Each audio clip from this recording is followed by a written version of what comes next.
nation, buried for the cost of billion-dollar backroom deals that profit from our loss. What good is tomorrow if born to die in waste? Is trust just an illusion? Is a promise a mistake? And as sure as the sun shines, as sure as the grass grows and the rivers flow, I'll be there beside you, pulsing through your veins. You'll feel my heart, you know. Time has come to recognize deceptions of the past, seek truth and stand together at last. Yep.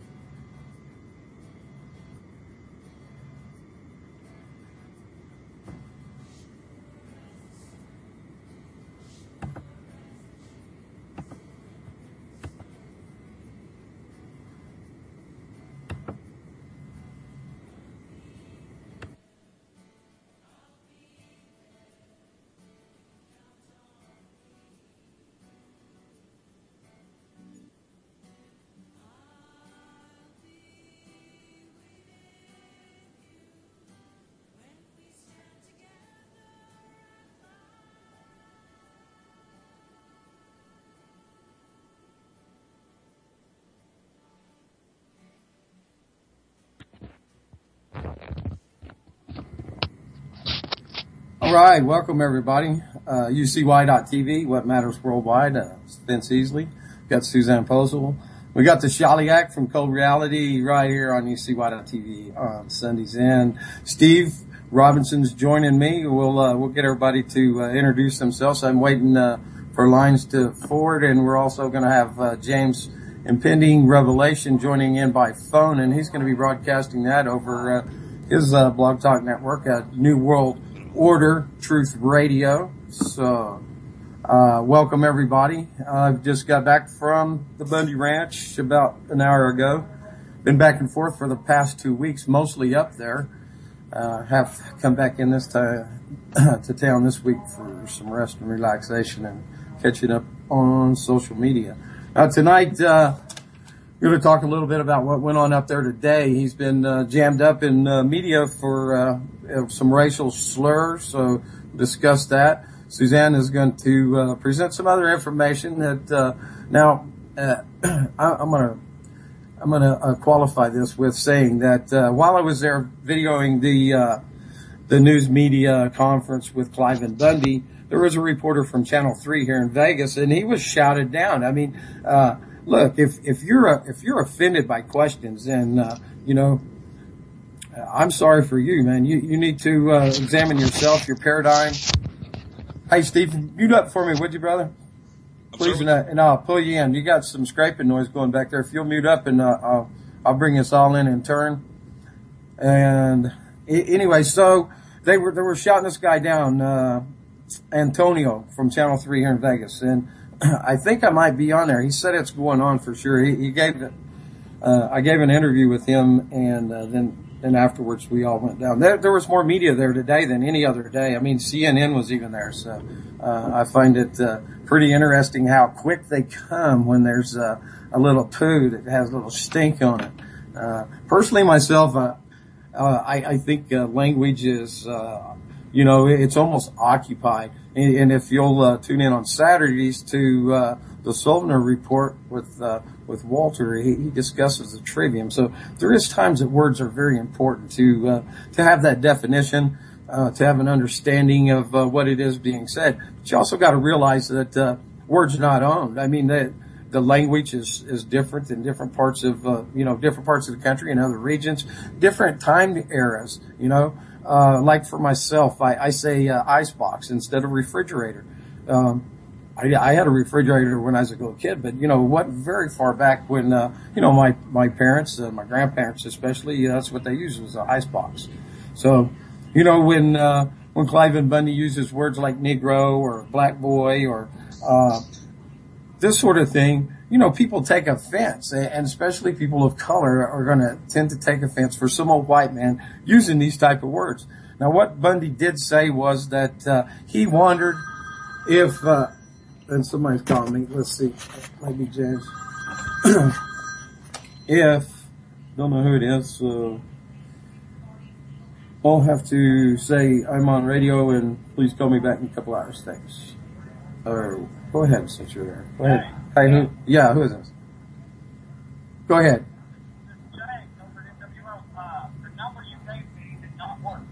Okay, 718-717-8296.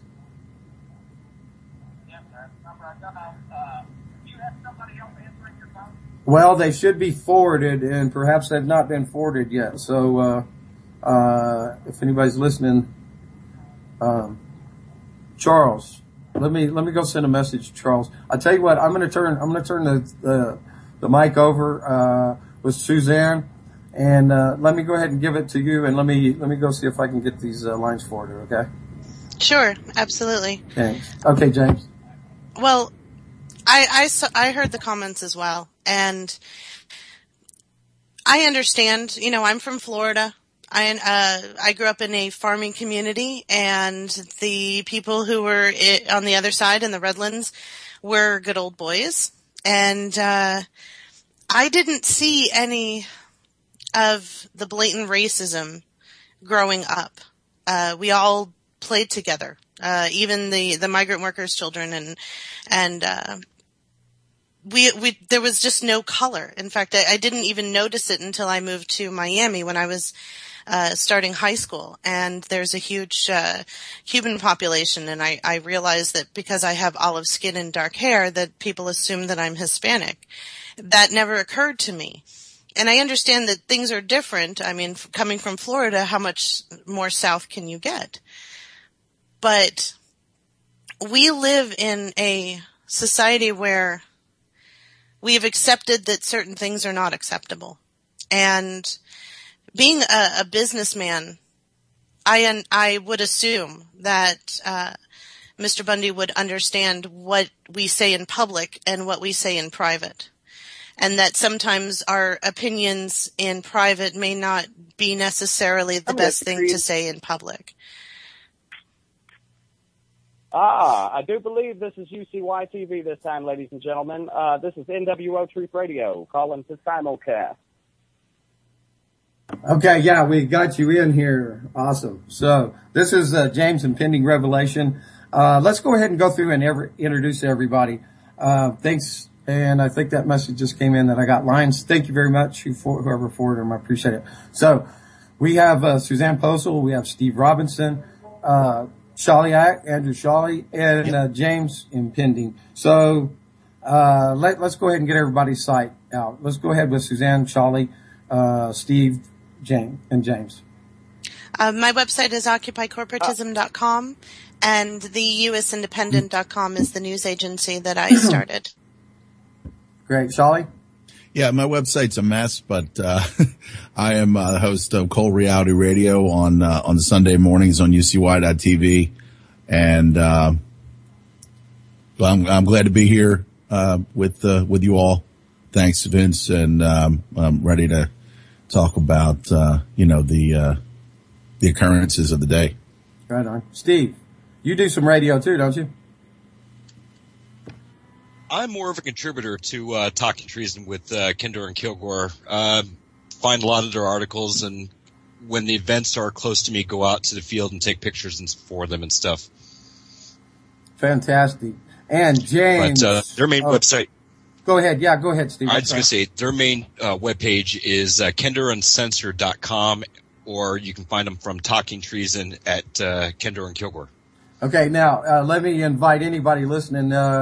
You can pull you up double chat here if you're over at New World Order. Pop over to ucy.tv/WNW. There's a chat room there, and Steve, I would encourage you to go there as well. Be sure to mute your player if you're here on radio. Drop your links in there, everybody. Now we have James Impending. He's part of a great group of people that I've been in association with, and they're awesome. They got all kinds of people working together. super cool. I've been on with him several times, and so I welcome you, James, to What Matters Worldwide. Well, I do appreciate you having us on, and yes, my name is James Impending. As Vince has said, I am actually joined with Truth Emerges, Last Voice for Liberty, Lee the Mouth Peer, excuse me, and Stephanie Jazowski, also from NWO Truth Radio. Awesome. Okay, so let's get back into the Bundys. Who wants to kick this old dog around? Where do you want to start? Now, Suzanne, let's go ahead and start with you. And I'm sorry I missed everything you said because I was over here shuffling. So kind of sum back up what you said and what direction that you want to go with this. Because I think you have some information that where I go back to what I was saying about we need to ask some hard questions, you know? Okay. Absolutely. We do need to ask some hard questions because this is not something trivial. This is very serious.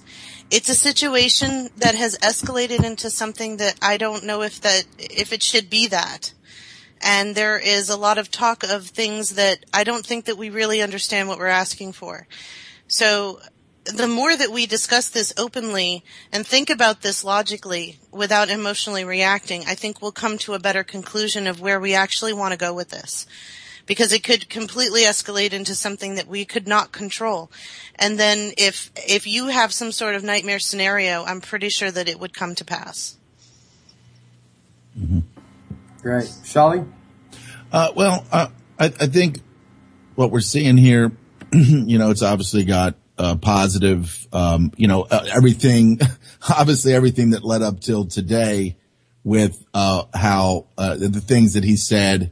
I'm sitting here watching Fox News, flipping around the channels, and then I see I'm watching Bret Baier on there with Judge Napolitano's on there, and they start in the middle of the conversation. Baier says, "Breaking story: Bundy's a racist," and then immediately everyone on there, including Judge Napolitano, he separated himself from Bundy because of the heinous things that he said. But then he said at the same time, this doesn't, diminish from the fact that the federal government, and I would just like, thank God he said that the federal government is overreaching and they're basically out of control. And, I just think that with everything that he's done up to this point and all the support that he's gotten, I just think that he really could have obviously chosen a better line of, just chosen just a different direction to go into rather than go where he went. That's, yeah, absolutely. It's like, why would you even say that, Yeah, I'm not quite sure. I was hoping that, I just figured that knowing how volatile the situation was, and still could get to, like Suzanne was saying, nightmare scenarios, that he probably could have absolutely chosen a better, topic to go down as far as slavery and all this stuff. He could have just said, we're all slaves to this system, and that it's getting. I mean, he's had any number of conversations over on Jones Corporation. You would think that he would have, realized the kind of backing that he had. And I'm sure, and he said any number of times that I'm grateful for it. I'm blessed. And then he goes and does this, and it's a little unfortunate, but. Yeah. I'm not saying he's senile, but I think we do see some amount of dementia from Clive. And you can imagine at 67 years old and the stress of all this. I mean, it's just not been a couple of weeks for him. This has been 20 years.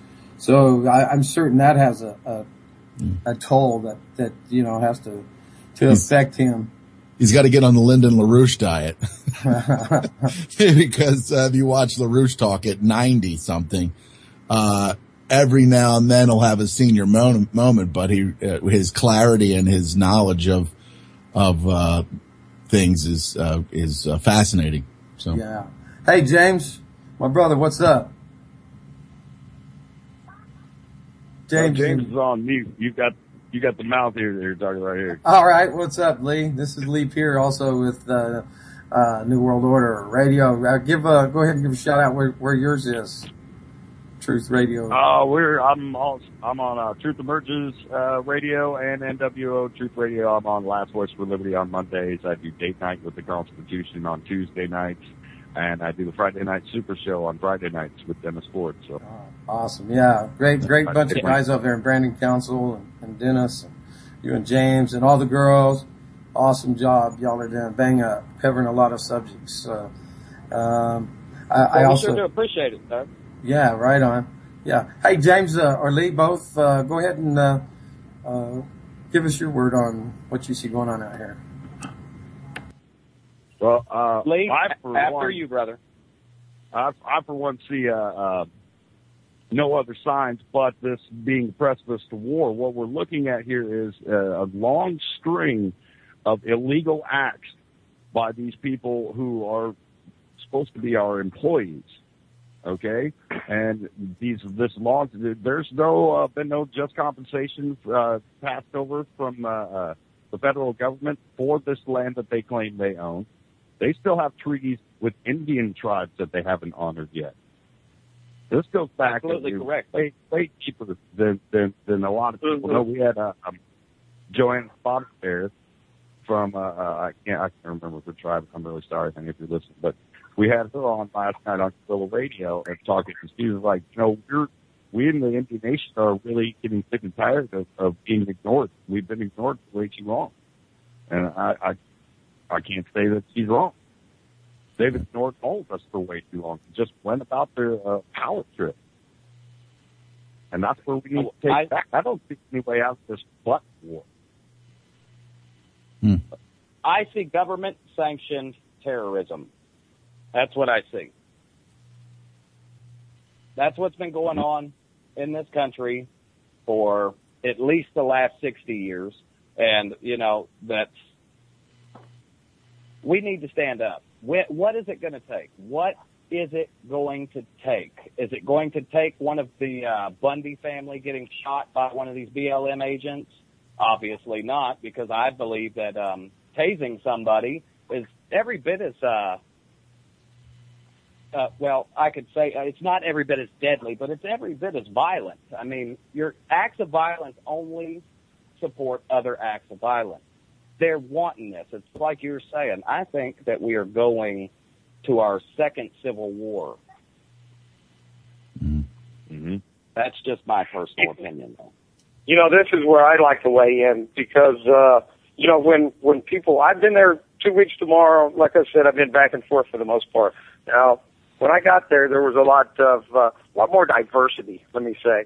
And, it was there to stand, ready to, lay down one's life for this. And that is, not Clive and Bundy, not cows, not tortoises or anything except for the fact that, people have had enough of the government, as Michelle Fiore says, tired of being governed at gunpoint. Now, she distanced herself. She and somebody else was going to be at the press conference, before all this race slander hit.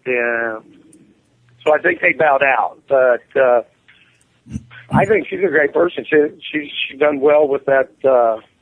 I forget his name. Some guy, liberal guy, media. But and I hate using these words of divide. But it has become more of a divide there. There is more of I think you're not my type of person type deal going on, and not necessarily being orchestrated purposely, but who knows what's going on behind the scenes. I think that the cry wants to be God and guns, and and defining freedom at some point by some people. Now, this isn't. I'm not being broad based, but I think there may be that element, and then it goes to a civil war, and civil wars and bloody revolutions. Anybody that just even has a passing understanding of history always knows that that's not going to work. So and they always opt from both sides to bring about events. So bloodshed is not at all what we want. Now, they do admit that they have the possibility of infiltrators there inside the militia from the feds, and if they don't, then they'd be stupid not to, right? I mean, Right. Nobody knows nobody when they get there, basically, unless they come in groups. So, anyways, let me pass the mic on then. Who would like to just come up? Suzanne, are you ready to come back in? Oh, absolutely. There has been a lot of disinformation surrounding this. So I asked the question, what are we about to fight for? When it comes to Harry Reid and his son and the Chinese Energy Corporation, that deal fell through in 2013. That's no longer applicable. So we're not dealing with ENN Energy Group coming in and stealing Bundy's land so they can build a solar plant. That's not even happening. The fracking theory doesn't work because the fracking contracts are in eastern Nevada. That's nowhere near the Bundy Ranch. But this information is still being perpetrated out in the stratosphere as part of the cause for everyone to have this emotional reaction that we have to go to a civil war. Let's not forget something. Let's go back to the Civil War. This land was handed over to the North after the Indians were run off of it. And what was going on during the Civil War was the North wanted to expand out west. That was sitting good for the government, and the South wanted to expand out west. And Nevada is one of those states that was aligned with the South.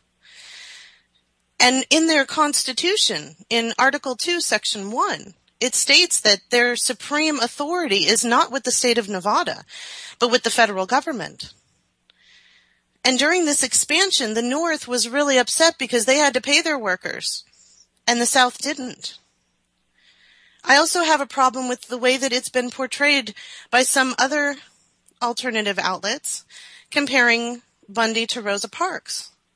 Rosa Parks took her life in her hands that day. She could have easily been dragged out of that bus and beaten to death on the street, and nobody would have prosecuted anyone, and so what? That is not the same scenario. I've heard some people who are part of the camp saying that this is a civil rights issue. This is not a civil rights issue. So why are we beating the drum of civil war? Why are we beating the drum of racism and calling out the race card and making comparisons that are not comparable? If there isn't some ulterior motive to turn this into a second civil war, well, maybe the South wants to rise again. Maybe the South wants that land that was taken from them and given to the North. Maybe there is an element that is not necessarily coming directly from the GOP, but let's not take this lightly. There is the International Republican Institute, and John McCain sits on the board of directors, and he's also one of the co-authors of the original NDAA that was signed in 2012. The International Republican Institute is responsible for all of the fake revolutions that we've seen all across the world, including what just happened in the Ukraine and what's happening in Taiwan and what's happening in Venezuela right now.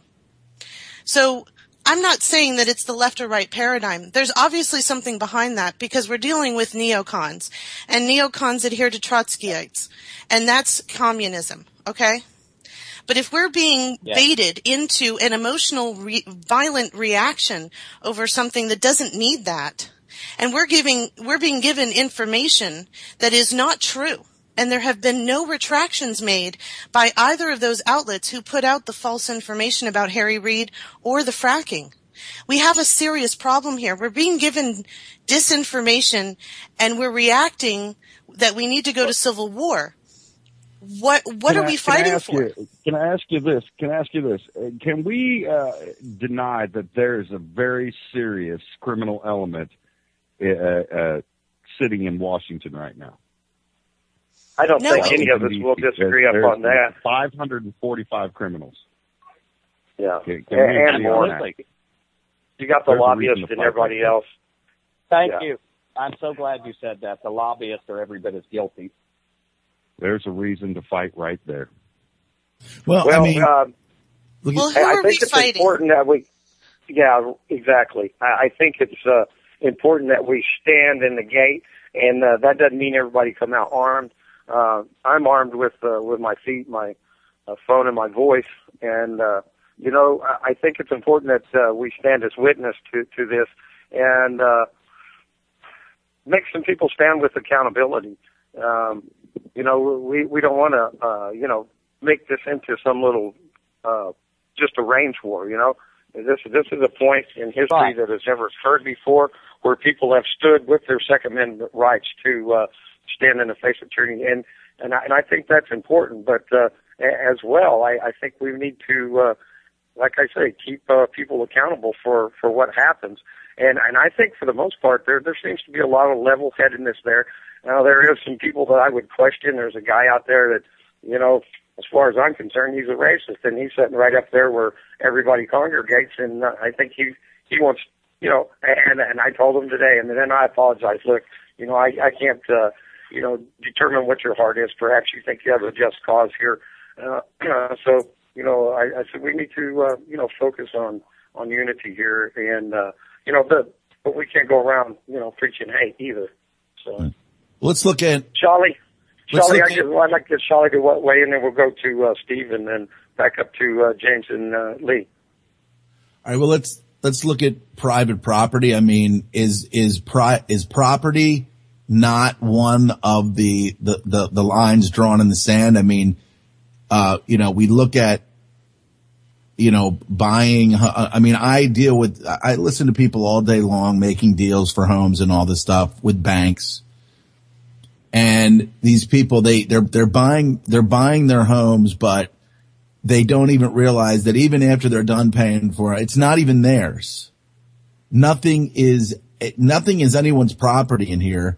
But I mean, there's got to be some kind of line that's drawn in the sand. And if it doesn't happen here, and I'm saying I don't want violence to break out. If it doesn't happen here, it's going to happen somewhere down the road, because these criminals will not stop. They are going for broke. They're going to continue to, just like a running back. If there's no light, you know, move parallel to the line, look for daylight and rush toward. That's what these criminals are going to do. Harry Reid, when he sits up there as supposed to be a public servant,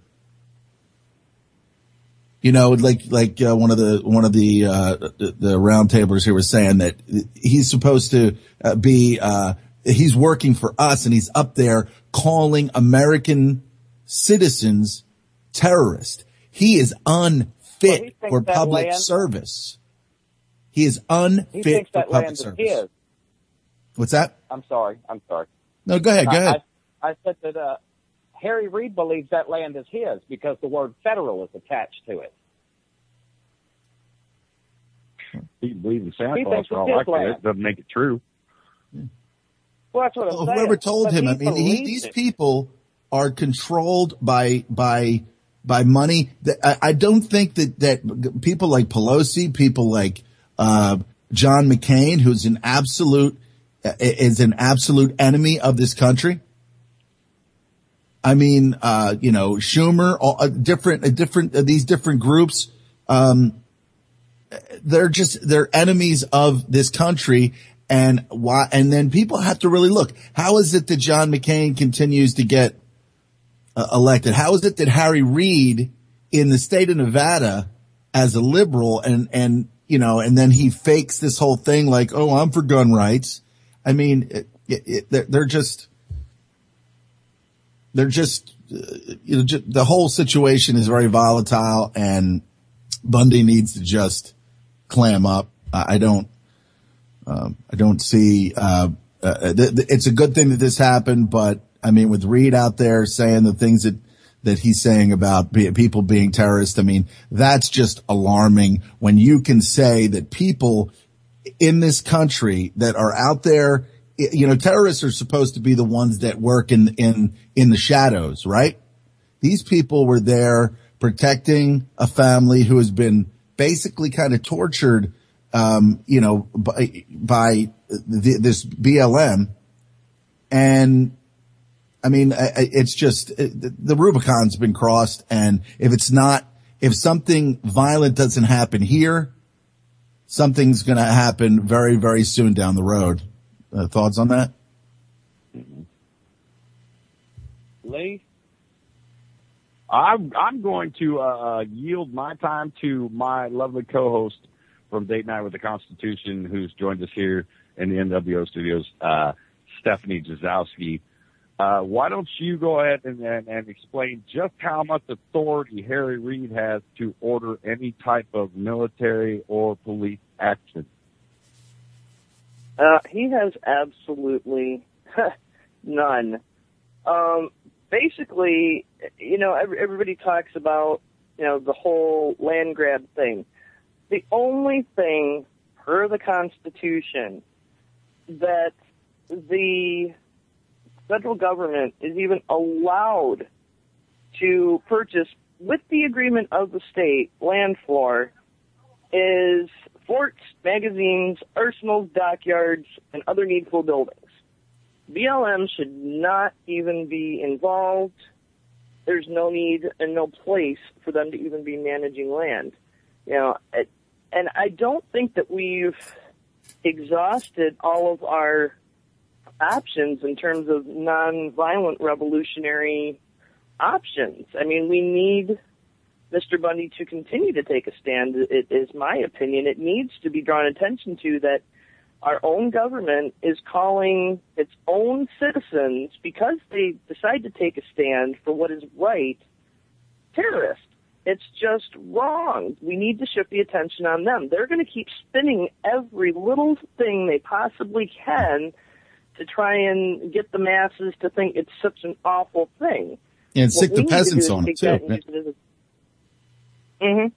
Yeah, exactly. The taxes, like if I pay taxes and he's not paying taxes, then go in there and arrest this guy. I mean, that's literally what they're doing. They're calling people terrorists, and then they're trying to get the backing of the people so that there's it's not just the government, it's the people saying, Bundy, you're wrong. And then when that happens, then doesn't matter whether he's right or wrong, because perception, unfortunately, becomes reality. It's reality. Yeah, and Jack makes a point. Well, I'll finish real quick. Wayne Hodge, another Nevada rancher, he was treated the same way and has won in federal court. Yet his state still hasn't been selected. So I guess they're probably got him tied up too. So she's going to find the link and post that there. So Steve, you ready to weigh in? Wait for him to come off mute. One of my questions. Okay, I'm back. One of my questions would be, how many of these land grabs are going on across the United States? I mean, Nevada, Texas, I believe one in Arizona, Oklahoma, and how many others? When is this going to? One that got attention. Actually, there's an even bigger land grab potentially in the works through the EPA via expanding the definition and making it quite large and ambiguous as to what waterways are, which would essentially, by their definition, encompass almost the entirety of the United States. Yeah. So there's other attempts at land grabs going on here. This isn't the only one.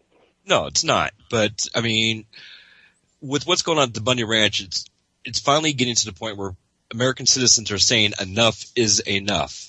Whether it's the government itself or if there's entities that are behind the government, i.e. Soros and some of his groups, it's, people are now waking up. See, nobody believes that there's such a concerted effort by all these. They just can't imagine that there's this much a cohesiveness when it as for this agenda.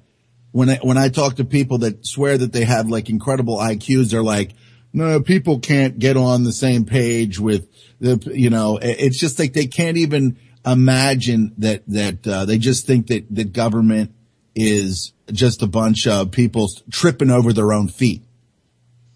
We've been calling for term limits on talking treason for quite a while now. I mean, it's getting to the point we want to return back to statesmen, no more career politicians.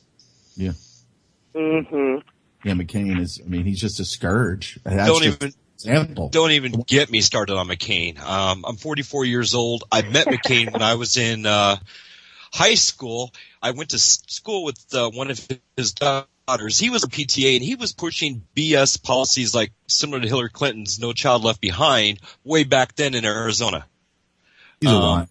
Yeah, I couldn't stand him. I could not vote for him when he ran against Obama. And for me not to vote is, I mean, I'm the type that believes, hey, you've got to vote. You've got to vote. When they put him up, I personally met the man. I could not vote for the man. Yeah. Can I make a comment here? Unsubscribe for voting. Go right ahead. Yeah, go ahead, Suzanne. Absolutely. Thank you.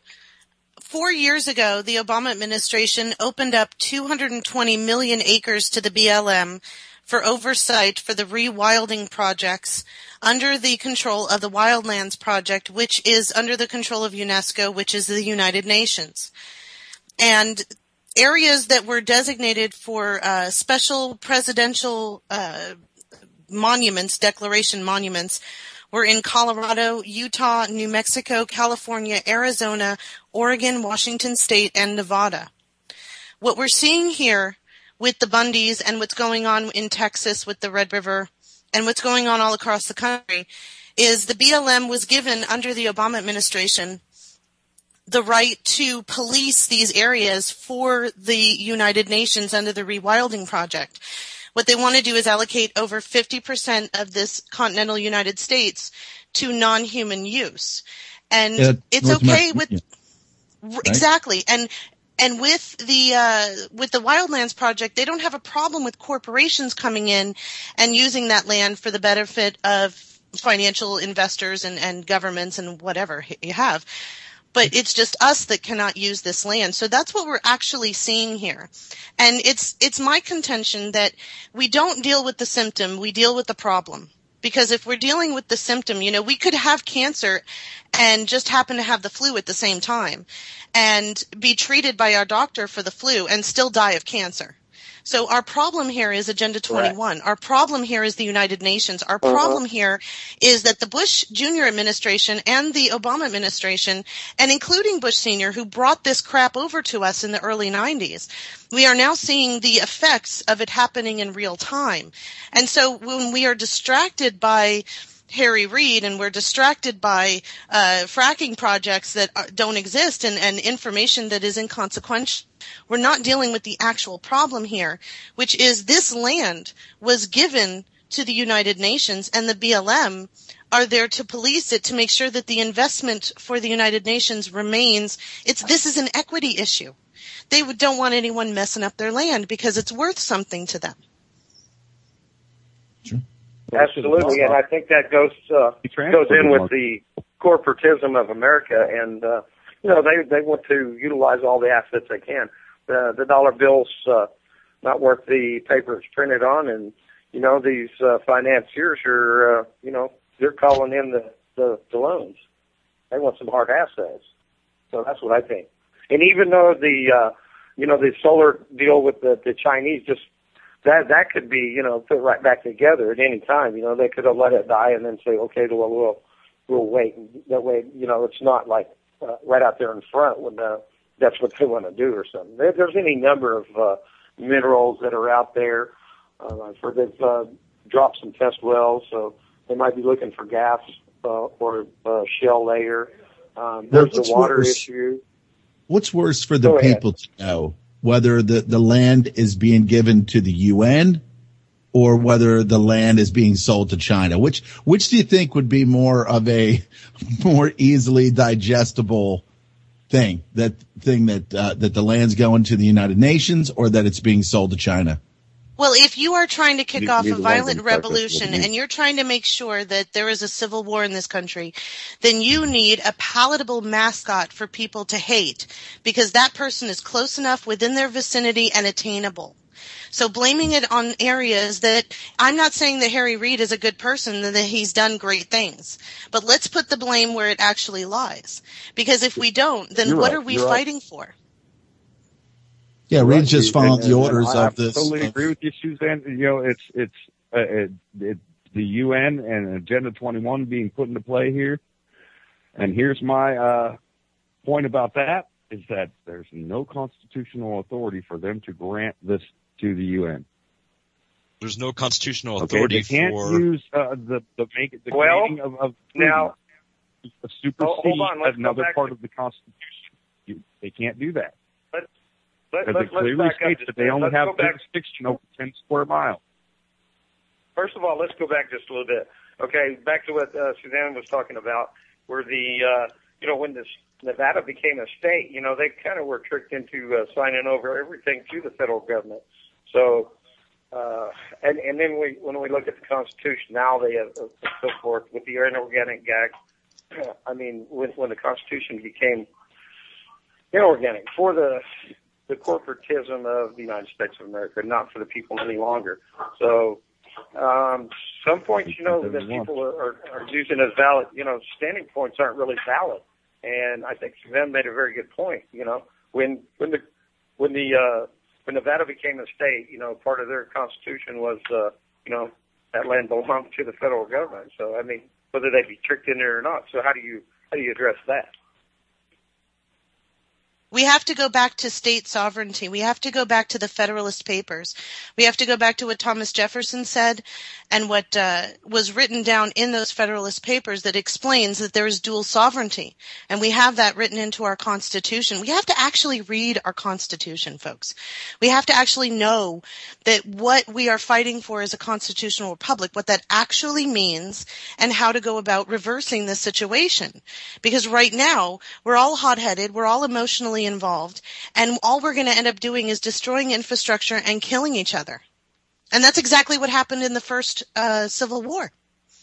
Yeah, that's what they want too. They want violence to break out. That's very. I think the most important point being made here is what we do not want is a civil war where people are killing each other here. That always plays into the hands of those in control with the power. So, anybody calling for bloodshed and violence, I strongly oppose. Well, how do we stop it? How do we stop it when you've got someone that's playing both sides of the coin? More people need to be aware of what Agenda 21 is. I mean, and even then they'll probably say, "Oh, that's not that awful of a situation." The people are the problem. Yeah. The people are the problem. Mm-hmm. I think what we've seen here is people. They're collectively saying, we're not going to submit to this unjust authority. And that's what it takes right there, is to say, look, we're not going to play your game anymore. Quit voting for these idiots. Let's just back them right on out of their position of authority. Let's start taking control locally. Let's start with our sheriffs, one of our most important elected officials, and get somebody in there that represents and is going to stand for the rights of the people, and those are not given by the Constitution. They are, unalienable. They are given of God, or they are self-evident from creation. So whatever way you want to define that, that's where we need to stand at. That means as long as we're not committing a crime against person or property, then there is in fact no crime. I mean, the positive thing is the cooler heads did prevail down there, and they did, and the feds, they did stand down. But there's no doubt in my mind that there is look what they did in Waco. And, just like Ron Paul, days after it, he said that, that this, we could have another one of these situations again. So, everybody's aware of it, but are we going to have another situation because we're invoking it? Or are we going to have another situation because the other side is invoking it? I have a very big question. That first video that we saw where Cliven Bundy's son was tasered 3 times, what happened in the beginning of that? Because everyone in that crowd, or nearly everyone in that crowd, had a smartphone and were recording with other recording devices. Why don't we see the beginning of that altercation so we understand what is actually happening? Why do we see it from the middle, where the violence against the protesters has been ensued, all the way to the end? Why can't we see the beginning? I was trained as a paralegal, so I'm looking for evidence. What actually transpired that caused that situation where someone was tasered 3 times? Because they showed up with tasers and dogs, so they weren't expecting to shoot anyone. So what actually happened, and why don't we know what happened? And then why is all of this other rhetoric surrounding it that keeps us in this emotional state where we're just freaked out and all we can think about is punching that guy back for punching us first? I see what you're saying. And in this day and age of disinformation, it's important. It's very important. I've got to agree with Suzanne again. It's very important to look exactly at what we're being shown and what we're being told. The disinformation aside, though, we have more than enough real information at our hands and at our disposal that we should have already been marching with pitchforks and torches, to be quite honest. I mean, our founding fathers, if they would have been shooting by now, and there's no doubt in my mind of that. Mm-hmm. They shot over a cat, or so we've been told. But our founding fathers went through a process. Our founding fathers wrote the Declaration of Independence. Our founding fathers went through a process in order to create the Continental Congress, to organize themselves, and to create a body that was a formidable foe against the English government. We're not seeing any of that. We're not seeing any organizing, going about this the right way, and then choosing war as our only result. Right now, all we're doing is choosing war. There are other avenues to get through, and if it comes down to that, it comes down to that. But we have so many other options that we're not exploring because we are heightened with a state of emotion, and that concerns me. Because if we do go to war, what are we fighting for, and why are we fighting? And who started the fight? Well, the problem with that is the fact that any type of change in the Constitution first start in the Senate. We don't have enough people in the Senate to even bring something to the floor. Every time they even try to talk about impeachment on Obama, they just go ahead and put that down, let alone any type of constitutional amendment. Well, in our original Constitution, the Senate is supposed to represent the states, and the House of Representatives is supposed to represent the people.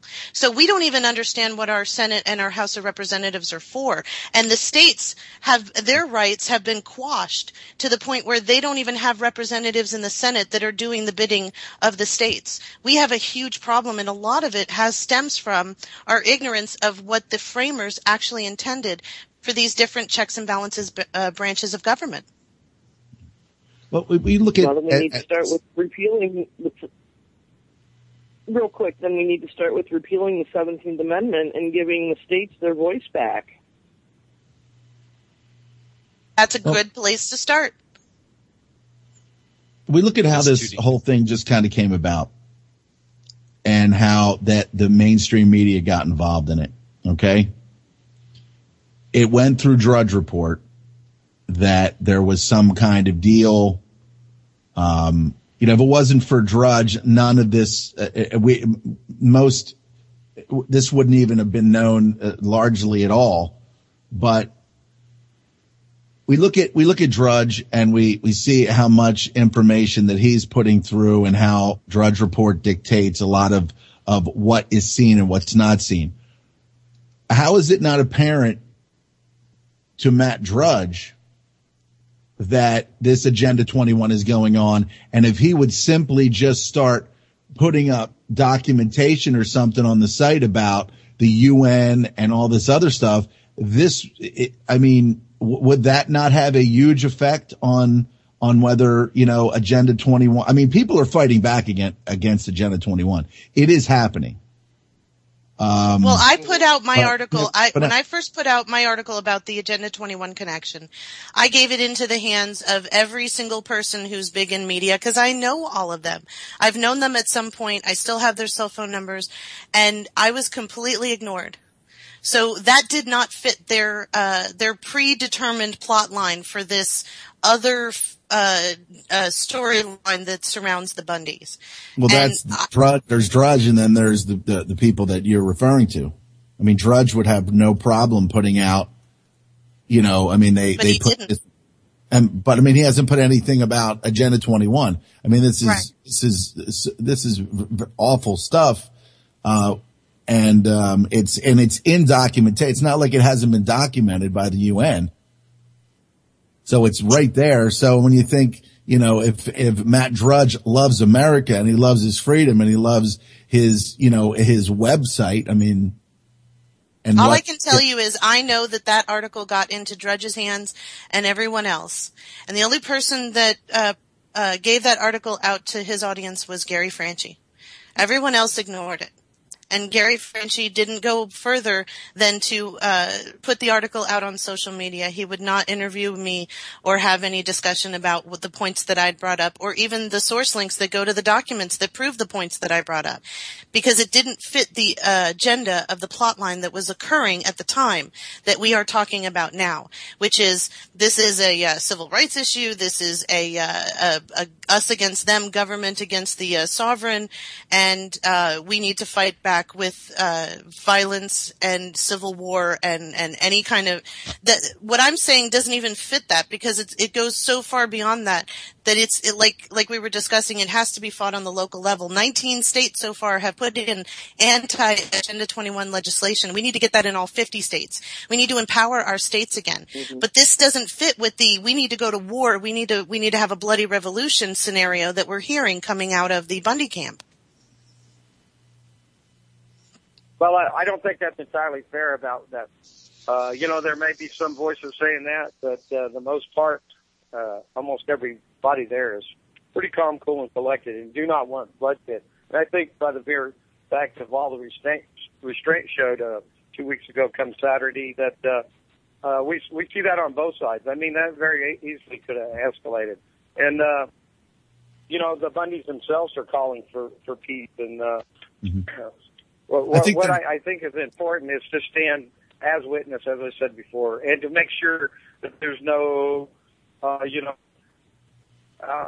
all-out war going on there. And I don't think either one is willing to fire the first shot and cause that. I think their stance is this is our land, whatever that means, if it's legally their land or not. They're saying this is our land. This is where we've grown up. We've got a long bloodline of family here. And I think they're just saying they want us off this land. They're going to have to kill us. I mean, a lot of people would take that stance. And that is understandable. Yeah, exactly. They have improved the land, and Bundy spent a lot of his own money improving that land, and it wouldn't be in that wonderful condition if it wasn't for him. Absolutely, is a very valid point.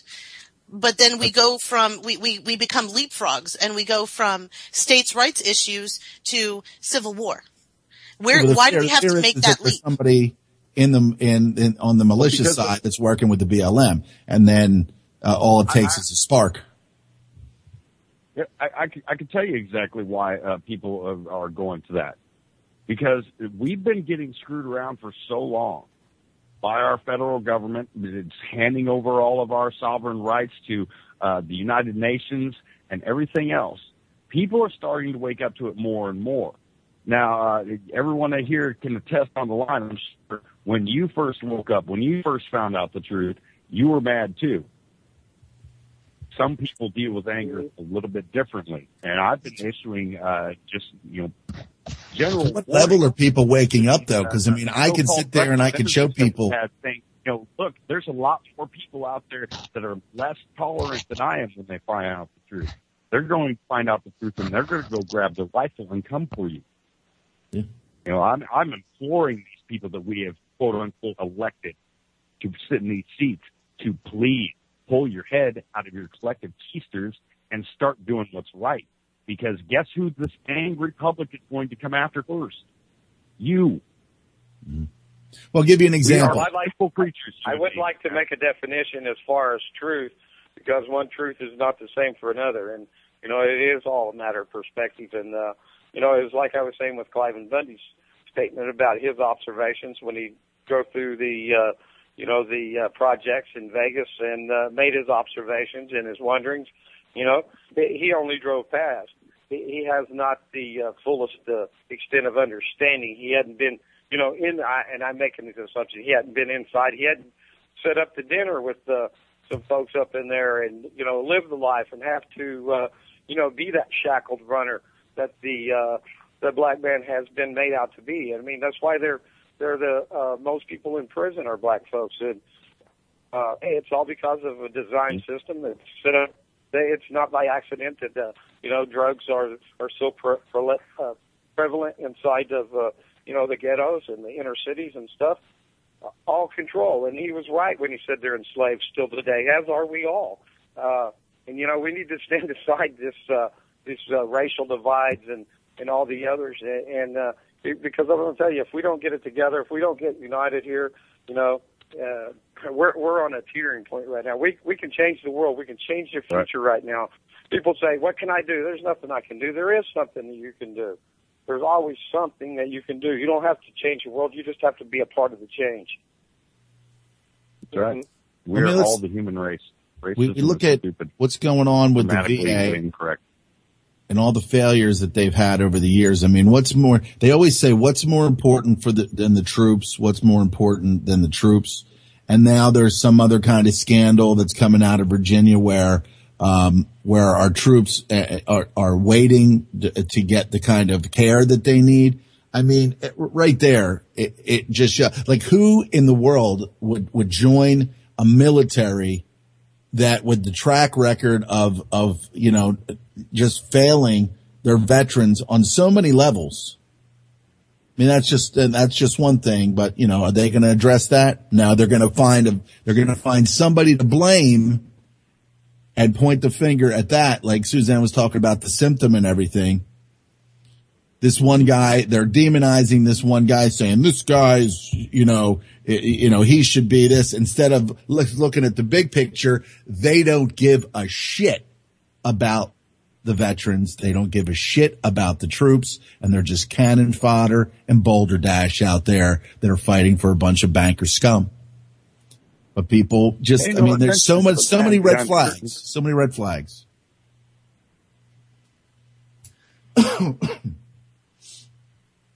You're absolutely right. One of my questions pay no attention to the man behind the curtain. It's a dog and pony show in it. Who's that second question? President George Bush Sr. brought it back in 1992, I believe, when he went to the Rio Summit in Rio de Janeiro, and they handed out the booklet that is Agenda 21. Okay. Up till 3 years ago term, and it was coming face to face with what I think were Russian soldiers in Big Sur, California, is what brought it to my attention. The soldiers were not wearing any markings on their uniforms, no insignias, no flags of their countries. Only one person there had anything on it, and there was one gentleman that was wearing a blue UN helmet, and that was it. And it was shortly after that I started hearing the term Agenda 21. Yep. It's illegal to have foreign troops on our soil. Seems there's a lot of stuff illegal going on in our world today. And that goes back into why can't we, the people, enforce the law? There's a lot of problem with the law itself, okay? And the words legal and all that's covered under codes and statutes and so forth. It's all used as trickery and, just another one of the arms of the corporatocracy. We have a problem in Nevada, and we brought it up earlier. The people of Nevada were suckered into, or the state of Nevada was suckered into, handing over their sovereign rights during the Civil War under Lincoln. So what the people of Nevada need to do is have that Constitution rewritten, have that current one repealed, and have a new one rewritten, and give themselves back their sovereignty. Because if you read what's going on with Craig Abbott over in Texas, if you read the Texas Constitution, it's blatantly clear. We are sovereign. We are self-governing. The rest of you can flip off. Yep. Well, Texas also has it in their state constitution. If I'm not mistaken, they're the only one that has it in their constitution, that they can succeed from the union at any time with a supermajority vote of the population. Yes, they do. What? Mm-hmm. Yeah, but see, they have their minions are involved in all of our states. usurping and trying to block all these different things.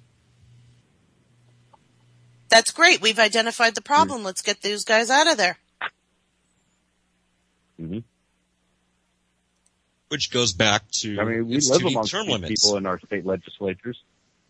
Shouldn't we be able to start putting pressure on them? I'd go stand right out. I have stood outside my state legislators' doors and their homes and let them know exactly what I feel about them and what they're doing is wrong. As long as we have go along to get along America, I mean, that's, you know, and that's what a large, you know, portion of America is. Just go along to get along. Don't step outside the, you know, the circle of convenience. Just continue to,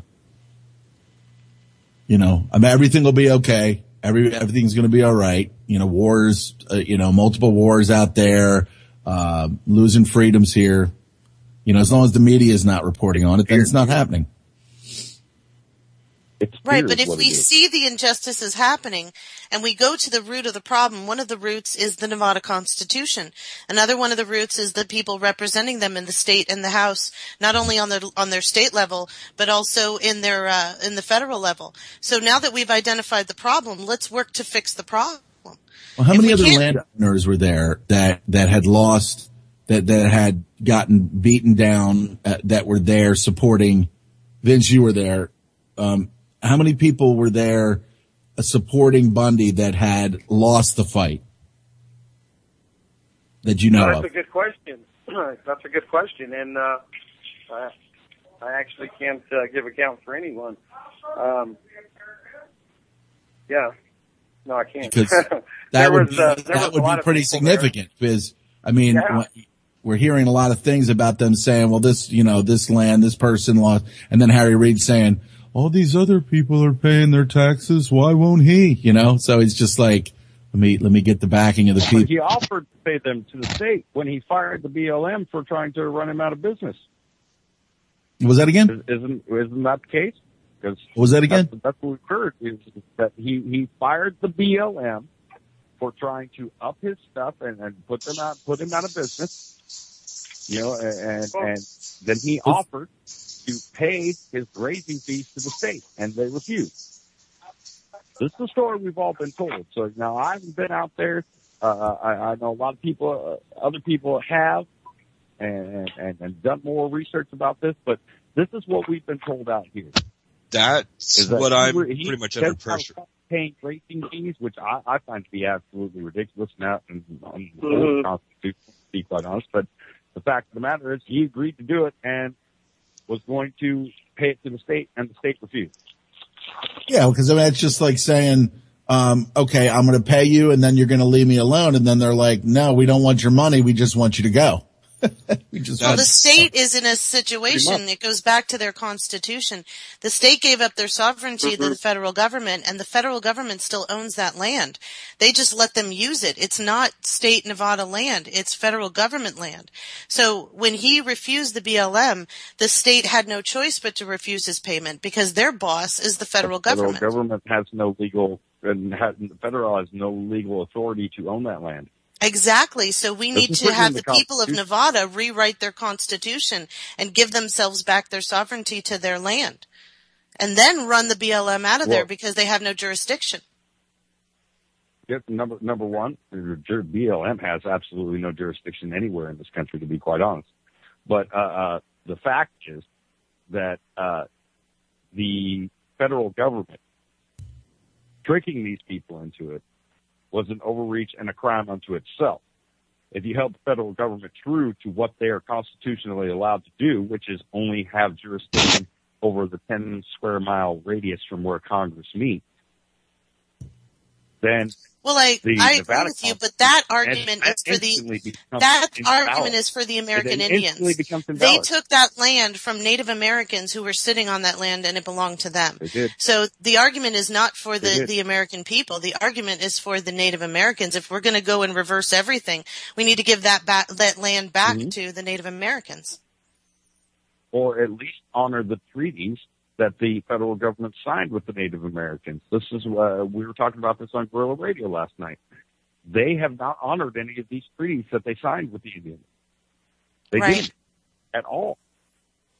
And so now, here's been this, whole section, this whole group of people that's been ostracized and then quarantined, minimalized, and ignored by our federal government. In many cases, murdered, if any of you know about Wounded Knee. Or John Trudell. Okay? Yeah.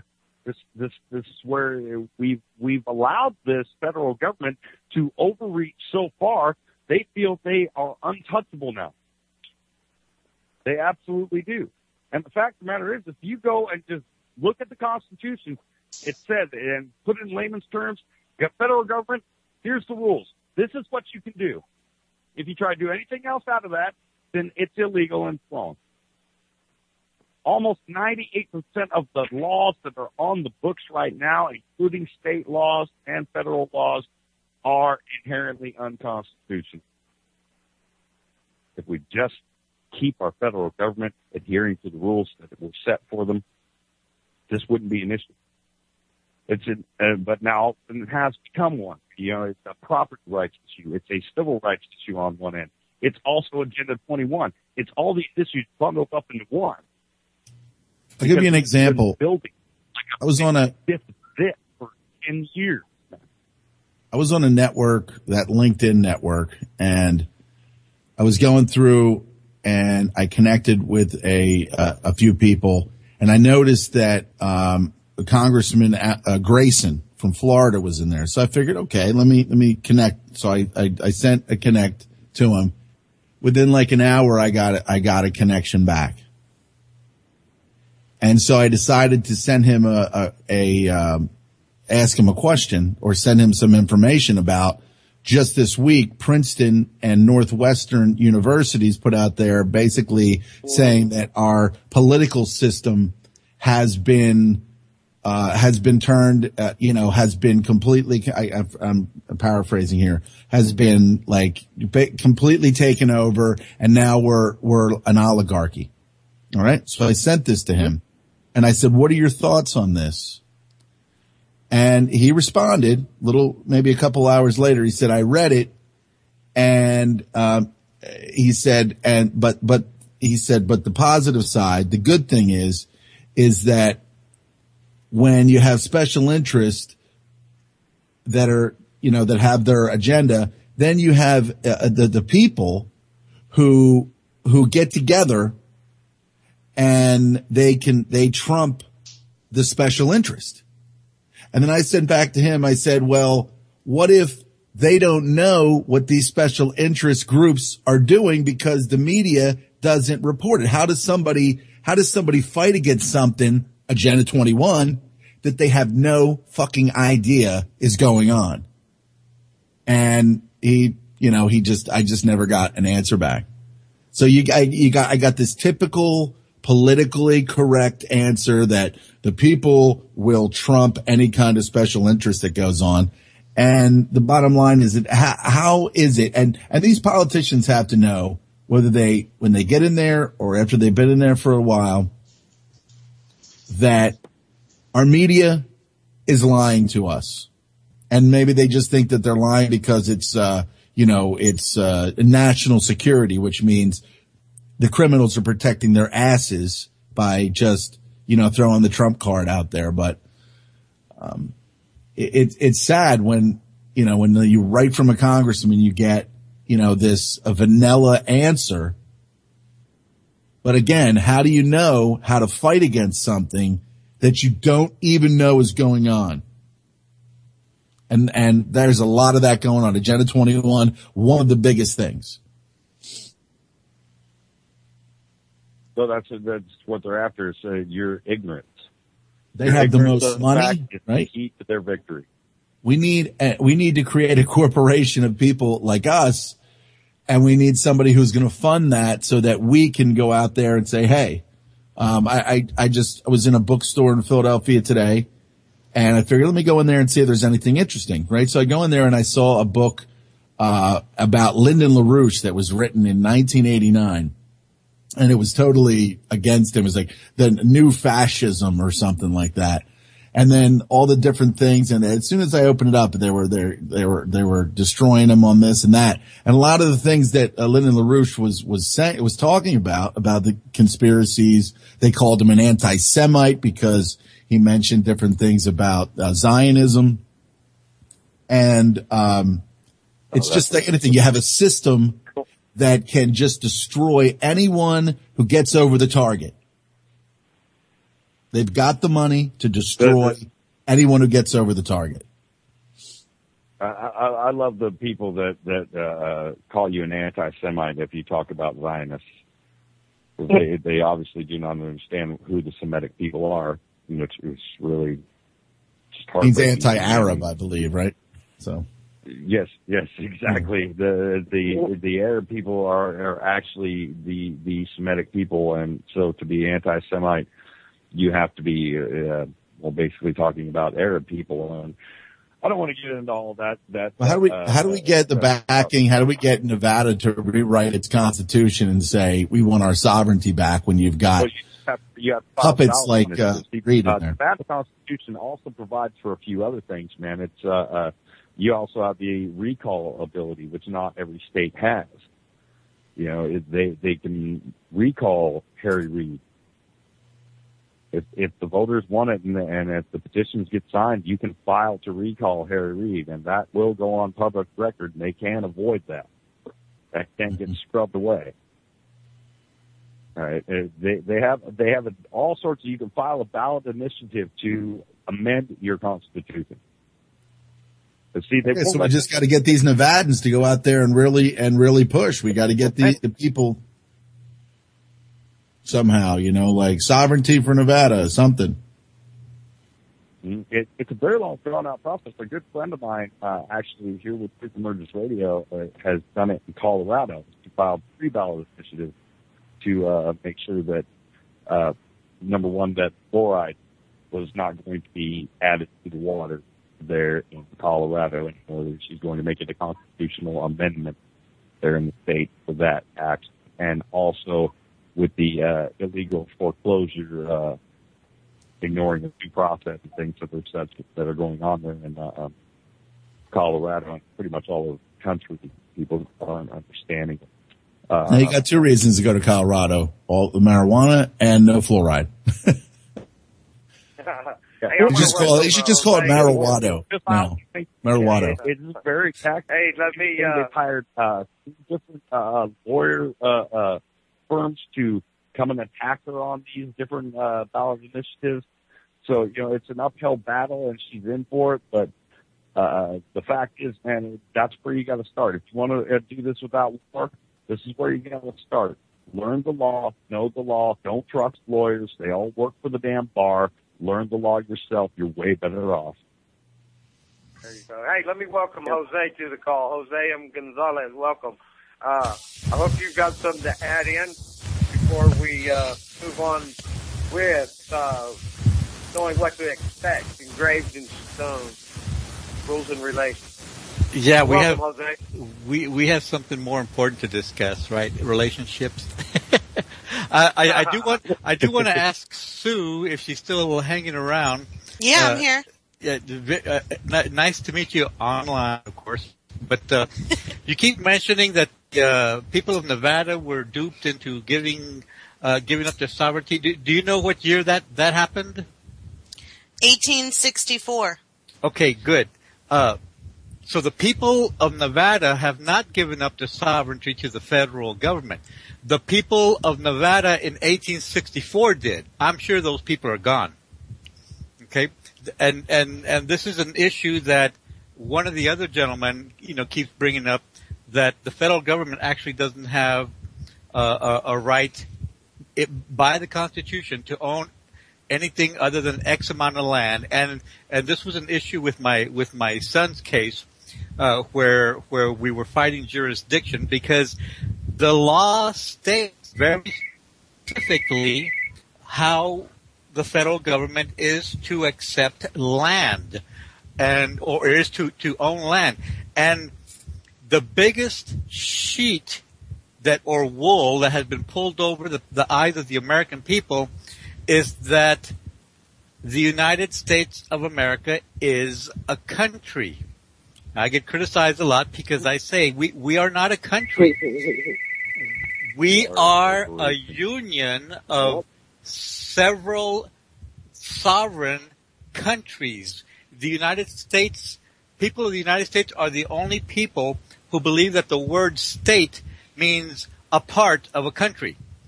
Everywhere else in the world and in history, heck, Athens was known, we were taught, even though we were taught, a bunch of crap in school, Athens was a city-state. What does that mean? Does that mean it was a city as part of another country? No, it means Athens was a country.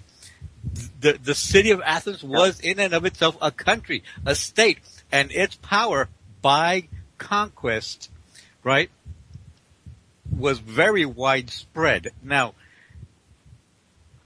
the founding fathers blessed them, and I do want to point out, without making this an issue, I'm Mexicano, born in Texas, right? I'm Mexicano in culture. You look at me and you're like, wow, you're the poster child for Mexicanos all over the world, boy. And that's me, okay? Now,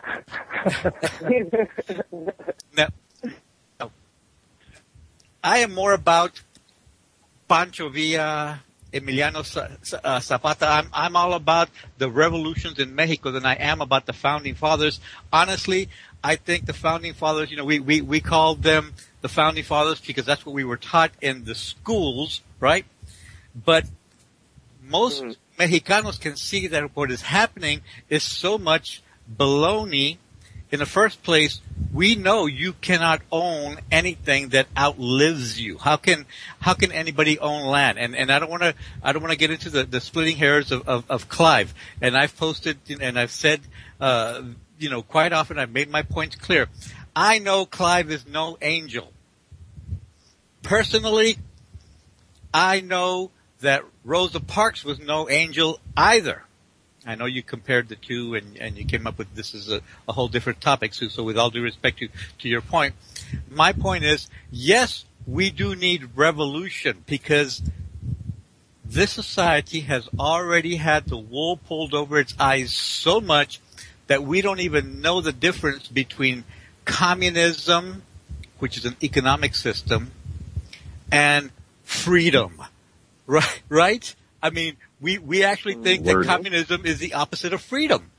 And I'm like, man, this society is not even worth saving anymore if this is what people think. And if people like this senator, I forget his name, right, can come up there and call Americans terrorists, yes, I agree with you. This guy has far overreached his authority.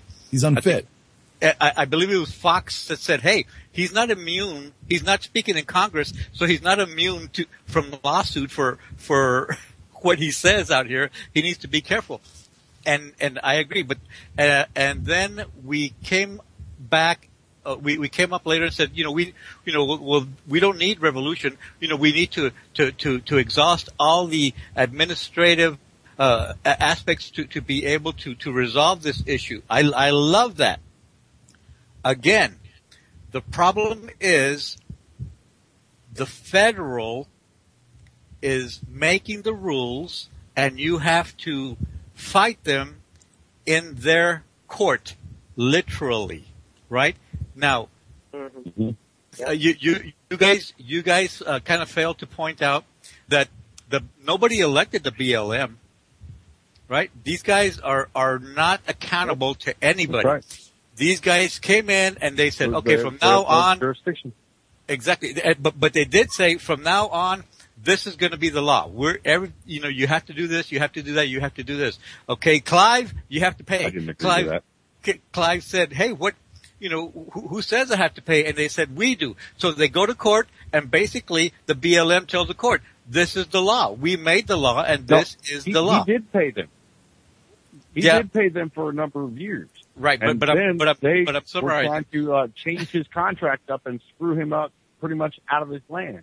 Right. He at least had the wherewithal to notice that. But I'm summarizing. You're fired. Right, exactly. I'm summarizing because what basically happened is the BLM said, this is the law. And Clive said, okay. And then they said, now this is the law. And Clive said, no. Right? And he said, as a matter of fact, I shouldn't have been playing you guys all, but I'm trying to summarize because, I do have my own agenda. I have my own show about to come on, right? Okay. But the whole 9 yards is, personally, I want bullets to fly. I'm not going to be over there shooting bullets, right? But personally, I want bullets to fly because we do have to wake up the people to realize that this is some serious stuff. Can I respond to that?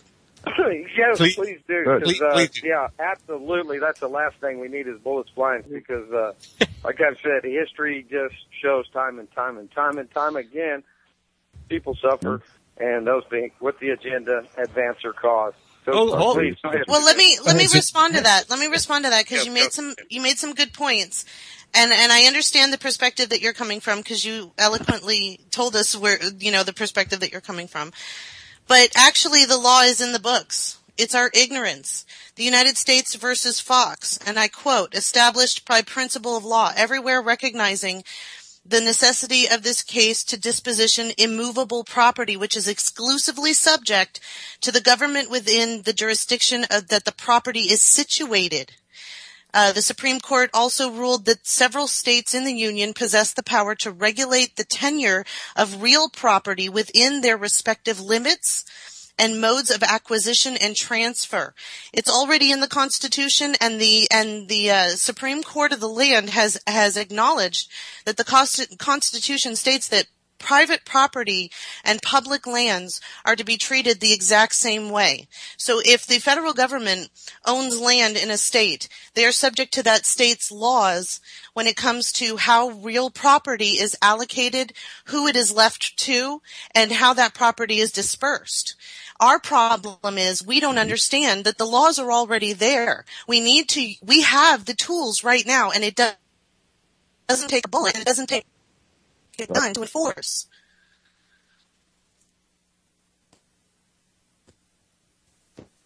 I agree. I agree. I think that we're ignorant of it. And by the way, this has already been gone. The most powerful argument that the Let's go. Yeah, that's fine. Everybody.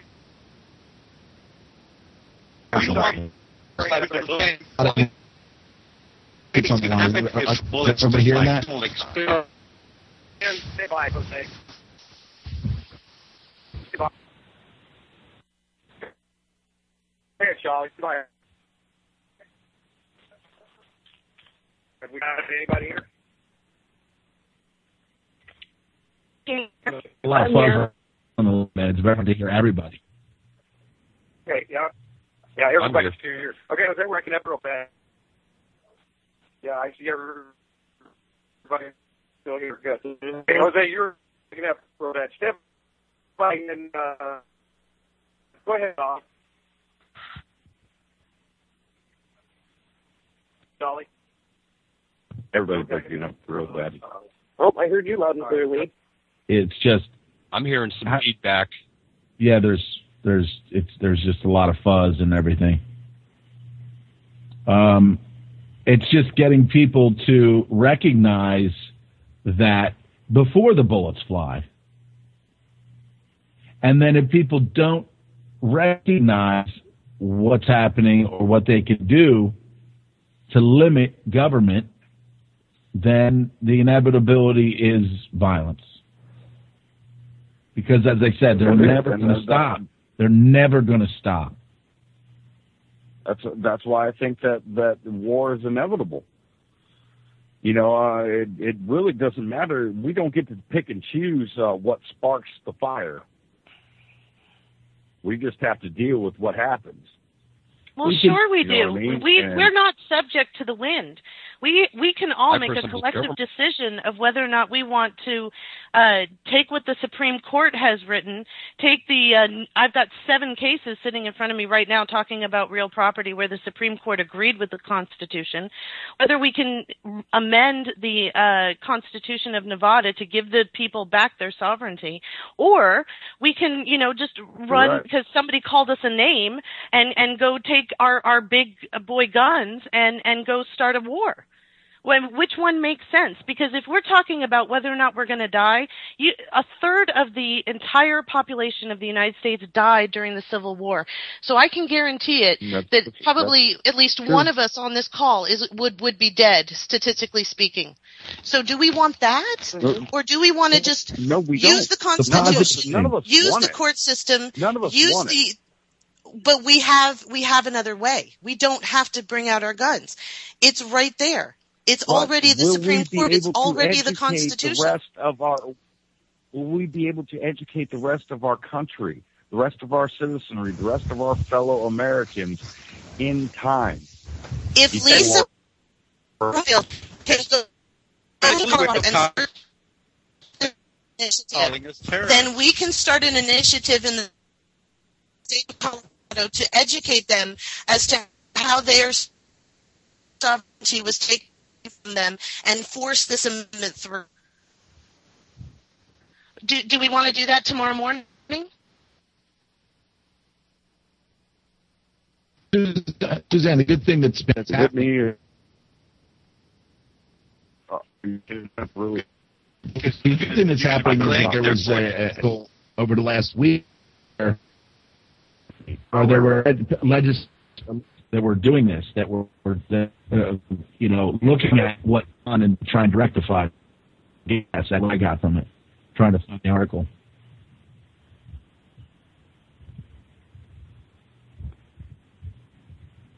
Oh, hey. Let's see about you coming back in. Am I breaking up? Yeah. Was I to have you? Okay, go It's ahead. just an overall,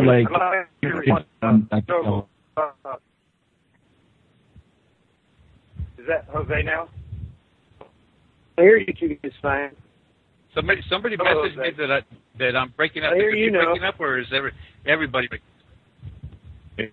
I think it's a collective thing. I think everybody's breaking up. We must be hitting on something. Yeah, we're breaking up. Yeah, we're breaking up. We can be rebuilt.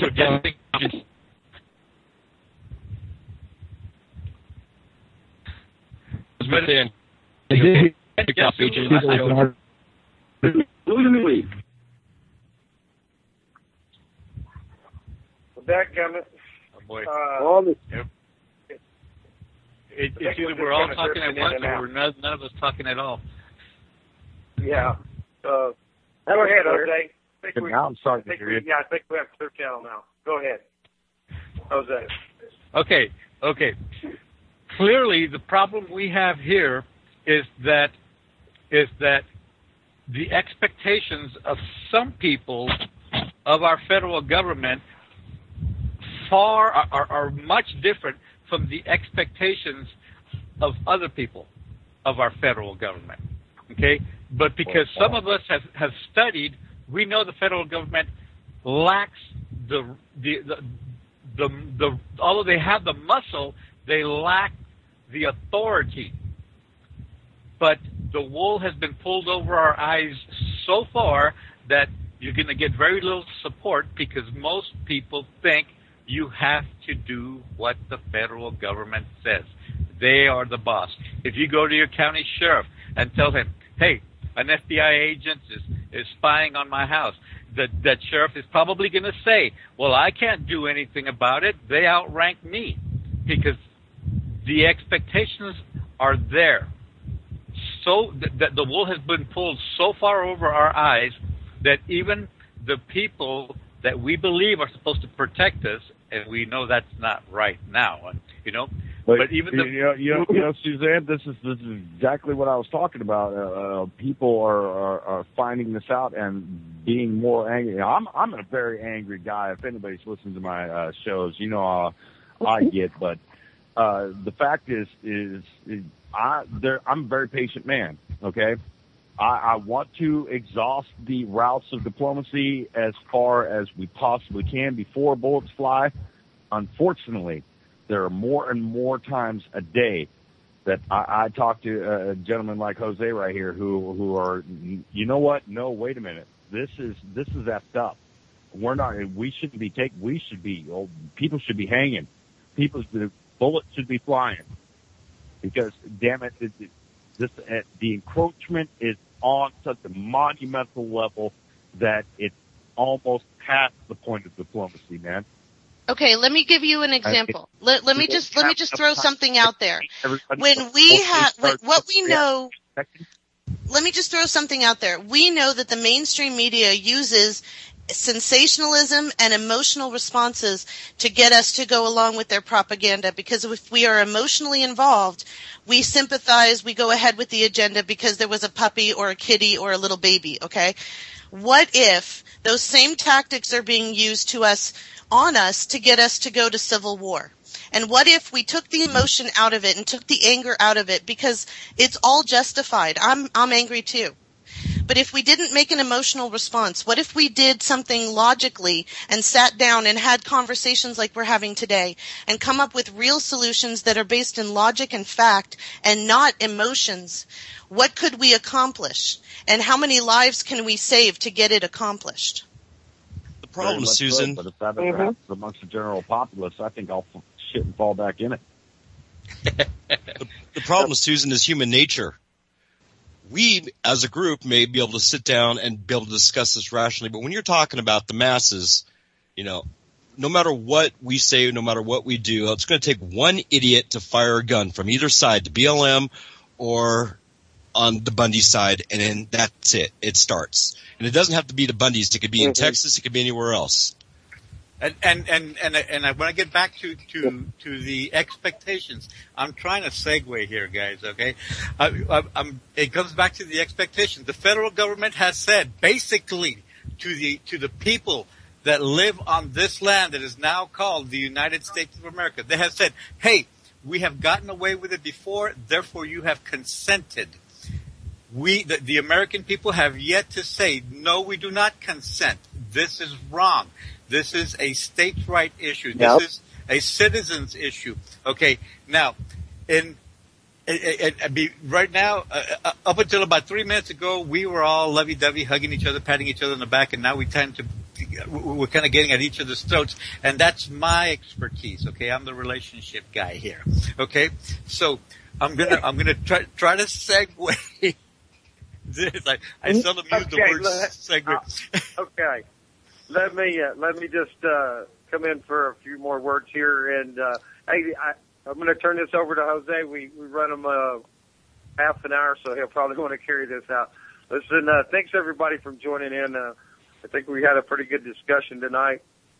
Let's hope that we as a human race can evolve past what looks like certainty for many, and for some that they desire. But let's hope we can make that teeter tip in the direction of humanity, and that's thanks, Vince. Thanks for having us, man. I appreciate it. Thank you. Hey, I appreciate thank you, Suzanne, Shali, Steve, Lee, and James, and Stephanie. Appreciate everybody for coming on. Jose, I'm going to hand it to you. I want to tell everybody to stay tuned. Afterwards, I'm going to go ahead and give my shout out, and I'm going to let Jose take it all the way out. After here, coming up in just about less than a half an hour, we got Double Cross Radio special guest Eric Devon of the News Doctors, Vigo Fox from Liberty, Ashland, and Colorblind Justice. Tune in tonight. Stay tuned right here to UCY.TV, and big shout out for Phyllis Sinclair and Jaja. Check them out. And thanks everybody again for tuning in. Thanks for everybody for listening. And I'm going to hand this over to Jose. Take her away. Thank you for using Blog Talk Radio. Goodbye. See you guys. Hey, did I get hung up on? Okay, I'm still talking. Okay, back to the expectation things. As I was saying about the previous topic. Okay. When you tell people about the Bundy situation, some people are going to say, well, what did he expect? He didn't pay his taxes, right? And then other people are going to say, well, what the heck is the federal government trying to do, right?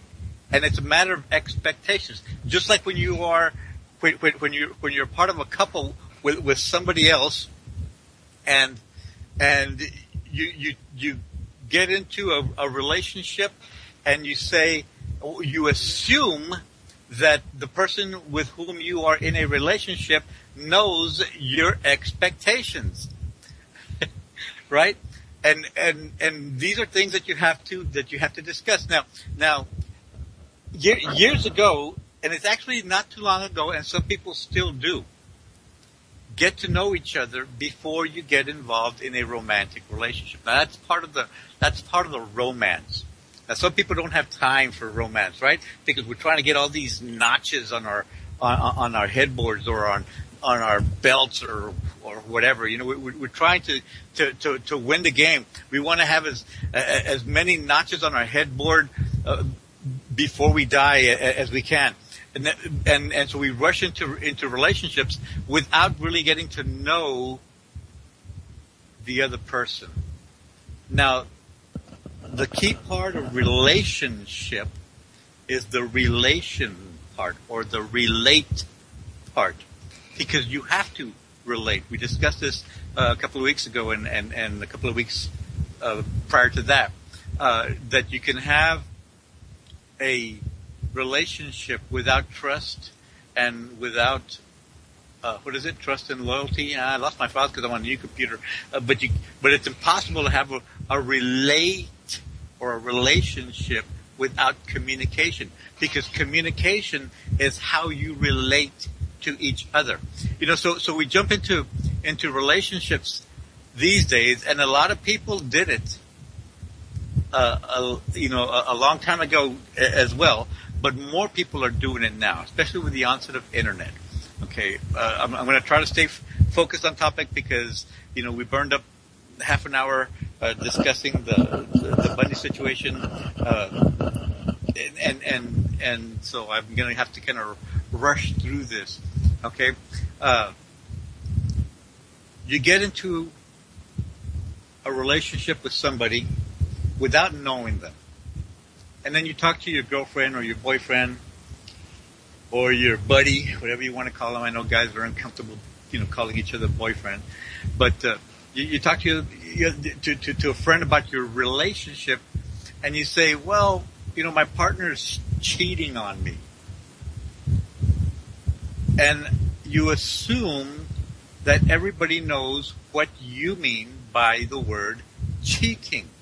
Now, whereas if you had taken your time and related with this other person before getting into a relationship or a romantic relationship, it would be clear to everyone what cheating is. Now, a lot of you people out there are shaking your heads and about to mute me or change the channel because you're saying everybody knows what cheating is.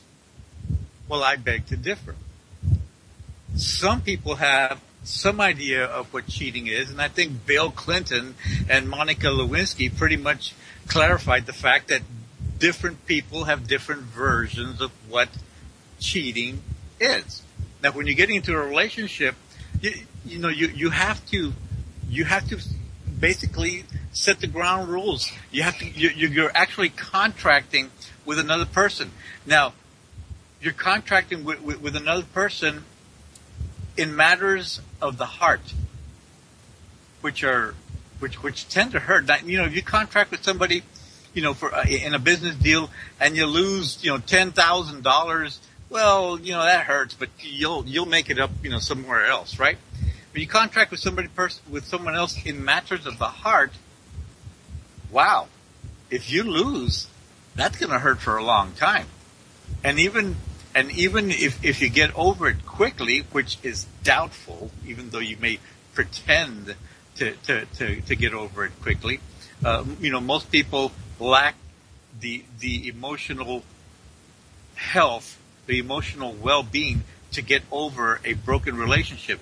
And I can say that, and I can qualify it by saying the fact that you get into a relationship too soon or too fast, or or you get into a relationship and then have to break up tells me that you are the kind of person who lacks the ability to get over a relationship. There are anomalies. Yes, there are some psychopaths out there, right?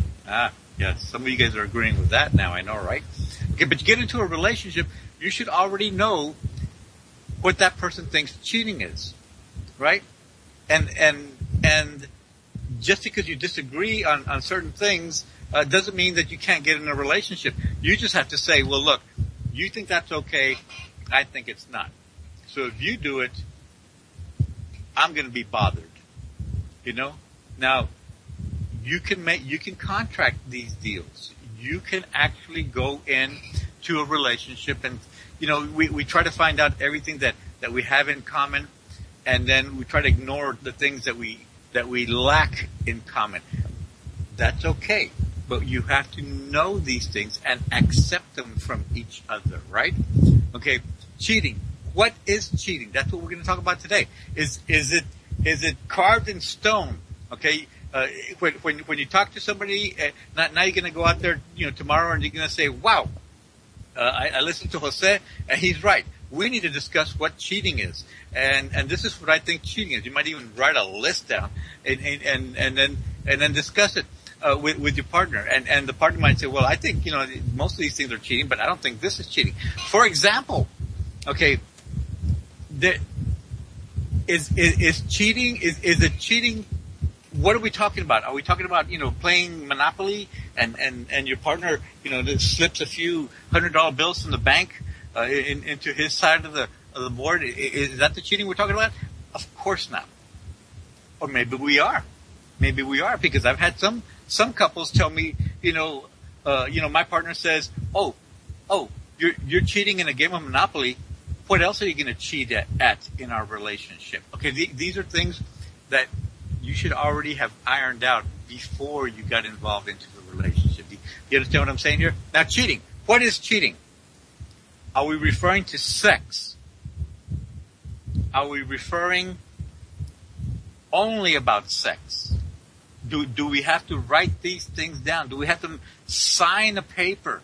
And if we do, is it carved in concrete? Is this chiseled out in stone? Is this going to be the way things are going to be from now on? Because I'll tell you right now, I know some guys that are very jealous, do not want their wives or their girlfriends even looking at another guy, right? But they're always looking, but the guys are always looking at other women, right? Now, so we end up saying, well, you know, that's a hypocrite. That's a guy who's not good to be in a relationship with. And I could agree with that. I know too many guys like that, because it seems to be prevalent. It seems to be acceptable in this society, right? But we have to clarify what is cheating. Are we talking about sex? Is viewing pornography cheating? Is viewing a pornographic movie cheating? Is it yes or no? I'm not saying that it is or that it isn't. I'm saying you have to clarify that with your partner. Is viewing pornography cheating? Is it okay to view pornography with your partner? And is viewing pornography alone cheating? Right? Now, I knew a woman who honestly had a problem because her husband would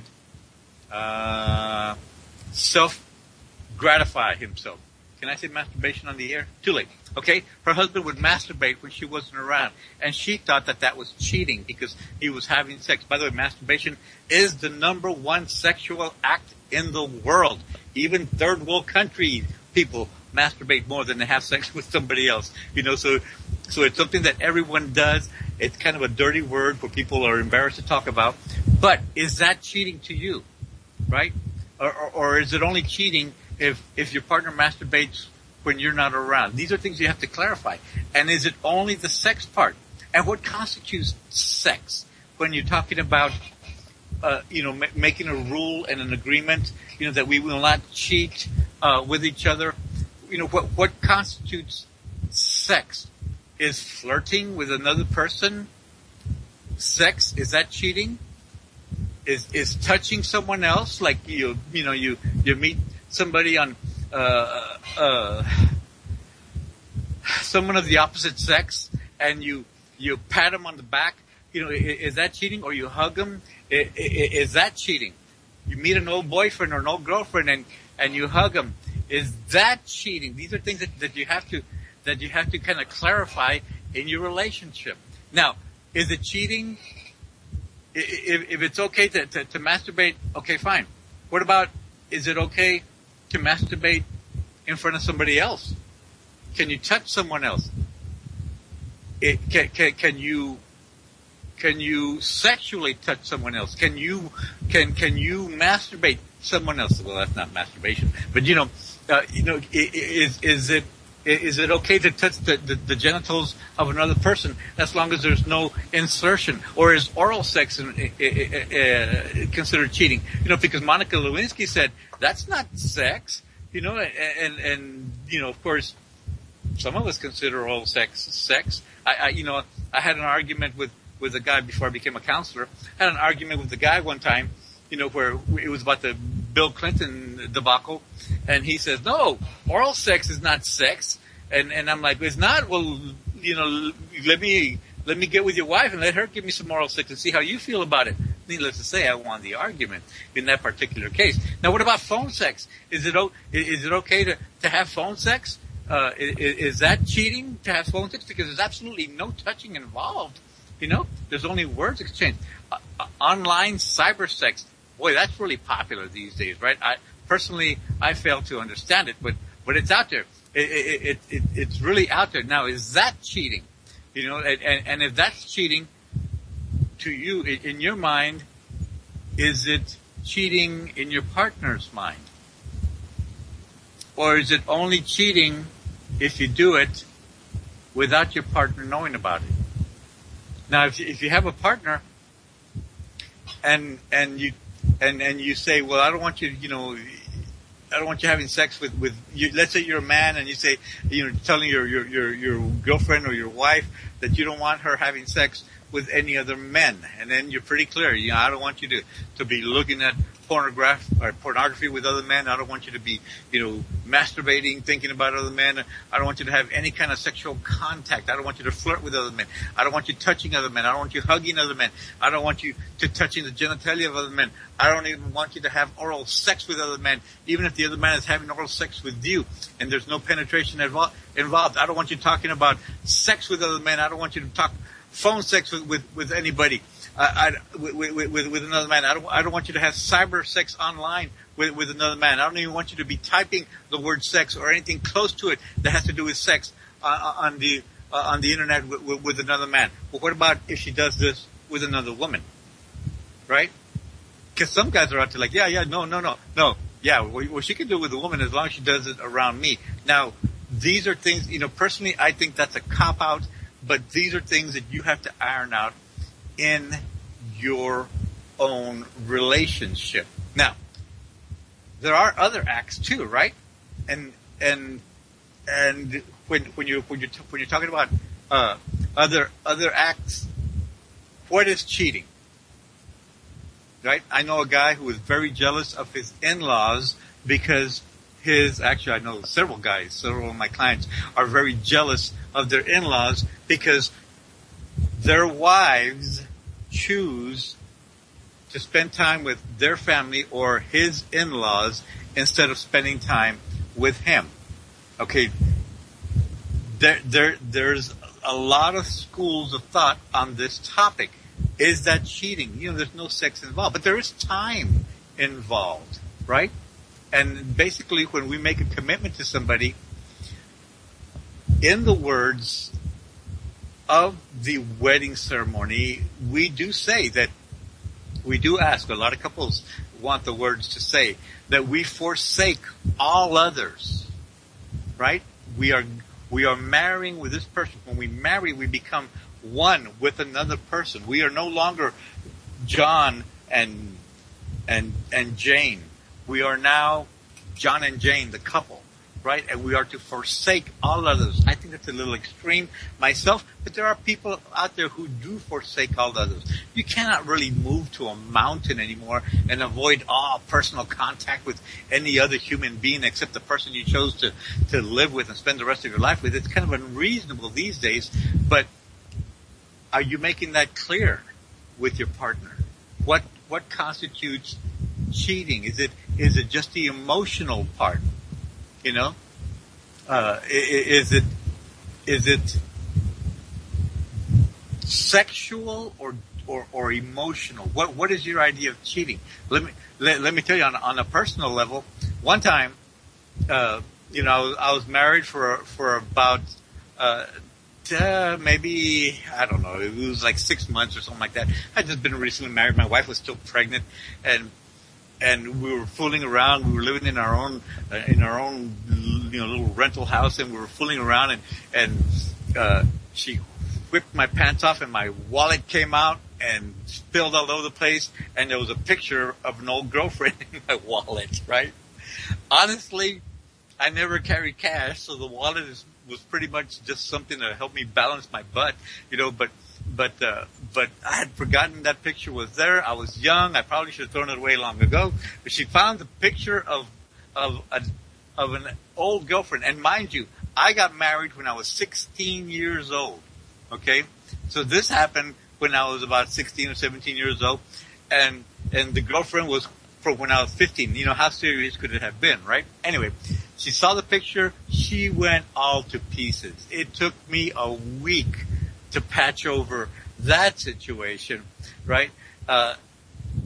Obviously, for her, the emotional cheating was more serious than anything that could have happened between me and that ex-girlfriend from then on.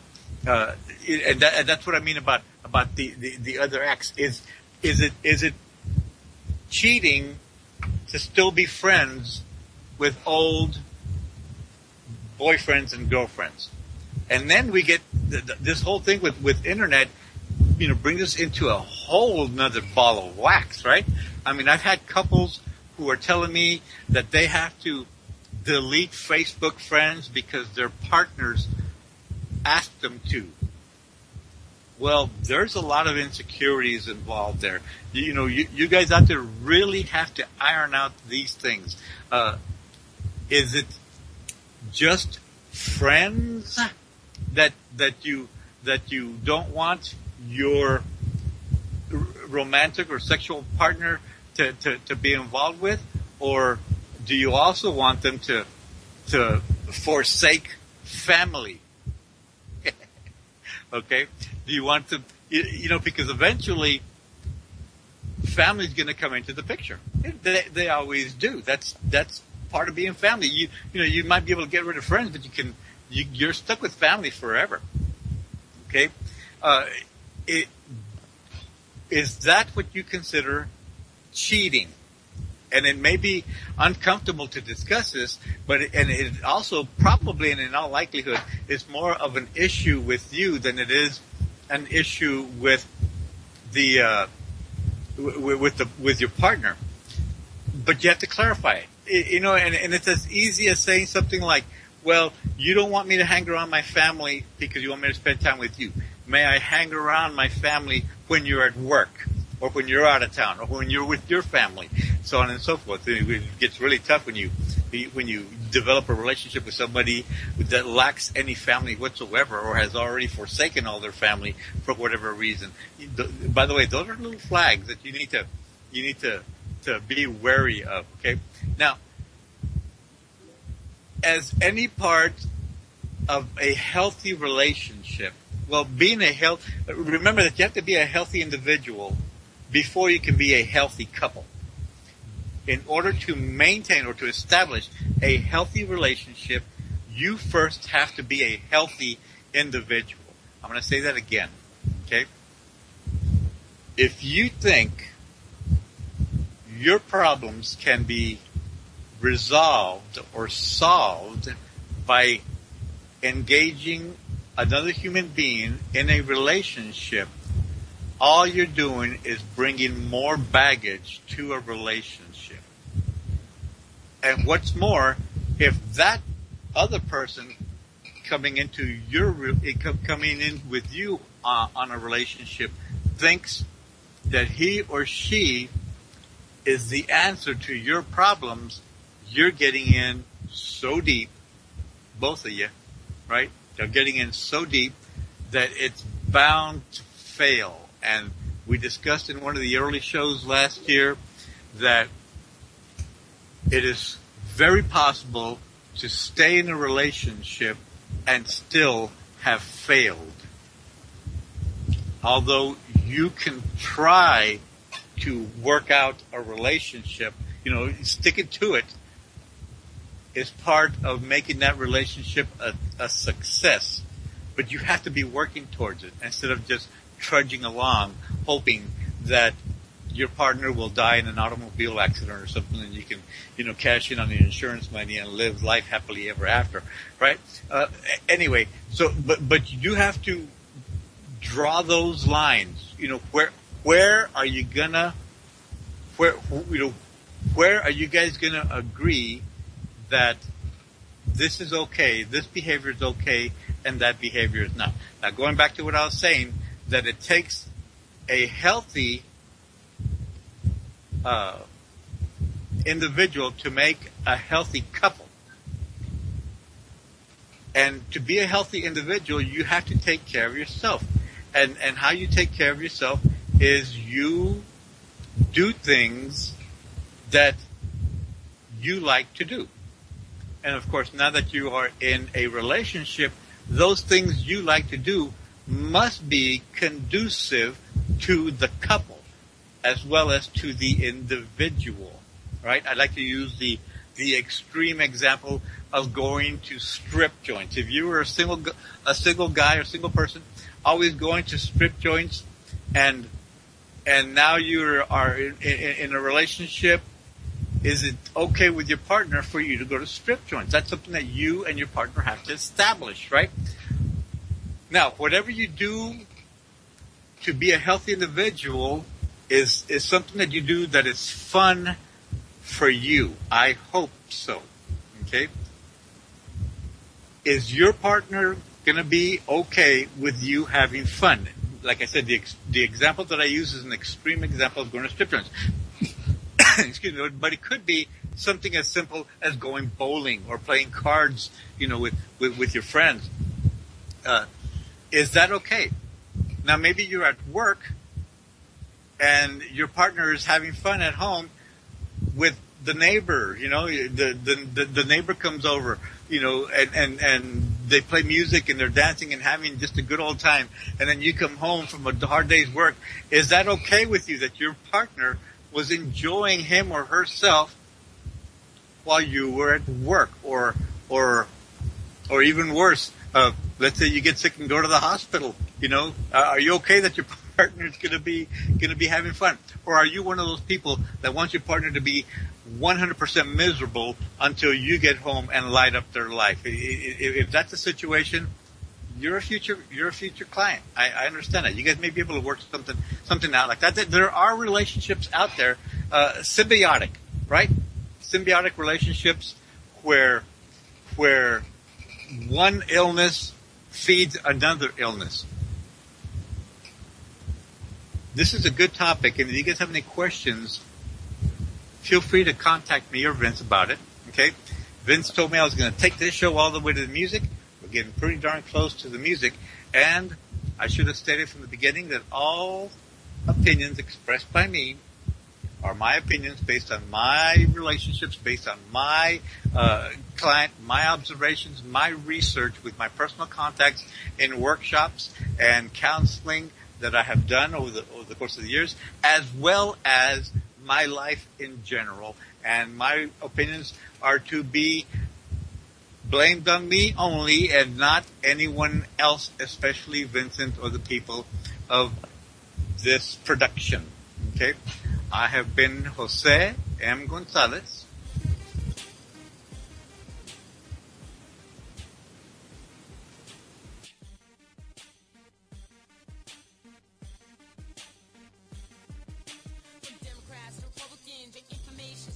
rumbling. The USA is crumbling.